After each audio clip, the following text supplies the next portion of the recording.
دوستان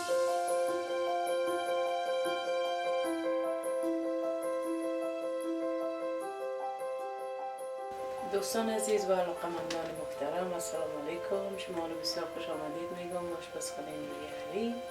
امروز نظر به خواهش بسیاری از دوستای مهربانی که به من مسیج کردن و ایمیل رای کردن که یک سوپ مزه‌دار پخته کن. به خاطر پخته کردن چکن سوپ یا سوپ مرغ یا سوپ ترکاری دار مرغ ما ضرورت داریم برای یک پاند مرغ است که البته امر استخوانش است و ترکاری که ما در نظر گرفتیم عبارت از سلری است، زردک است، گشنیز است، شلغم که بسیار جزء مهم سوپ است و پیاز دارم همراه سیر،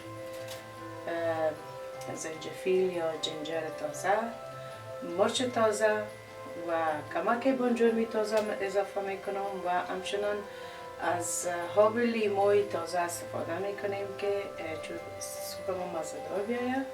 همچنان بر پخته کردن از این سوپ ما ضرورت داریم برای نیم کپ از روغن، یک قاشق چایخوری زردچوبه ضرورت داریم، یک قاشق چایخوری مرچ سیاه میده شده یا پودر و نمک به قدر ضرورت.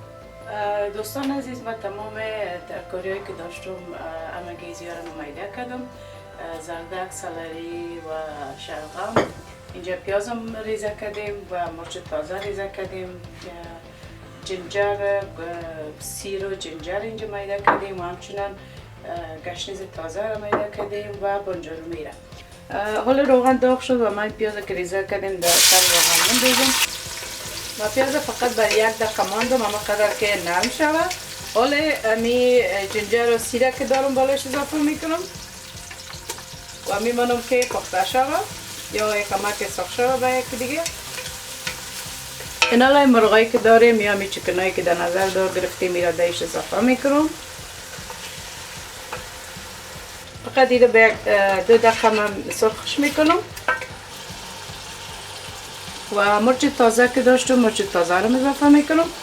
حالا وقت رسیده که مساله خشک بهش اضافه کنم. البته 1 قاشق چای خوری زردچوبه اضافه میکنم، 1 قاشق چای خوری مرچ سیاه، نمک 1 قاشق کم میندازم به خاطر که مساله چکنی که دارم اون را اضافه میکنم و کمک نمکی هستن، نمیخوایم گوشت شود و یه خوب هم مکس میکنیم. مساله چکن که داشتم فقط 1 دانش اضافه میکنم.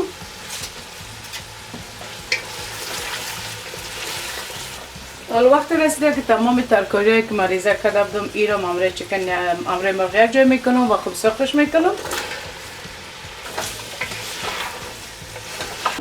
وقت به امرای ترکاری ها مدت 2 دقیقه من سرخ کردم. حالا همی بانجارمی که دارم دیش اضافه میکنم. البته نمیخوایم که بانجارمی بخیل آب شود در سوپ ما. وقت رسیده که باید او دیش بندازیم.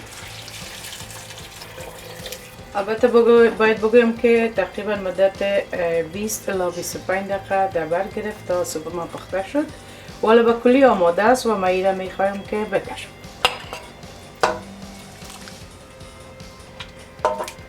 البته وقتی که در کاسه کشیدم یک کمک از گشنیز تازه به سرش اضافه میکنم.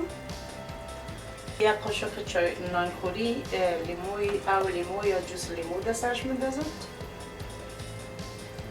و دوستان عزیز، این سوپی بود، سوپ مرغ، سوپ ترکاری دار مرغ بود که ما پخته کردم و شما نشان دادم و خدا کنه که پخته کنین و از خوردنش لذت ببرین.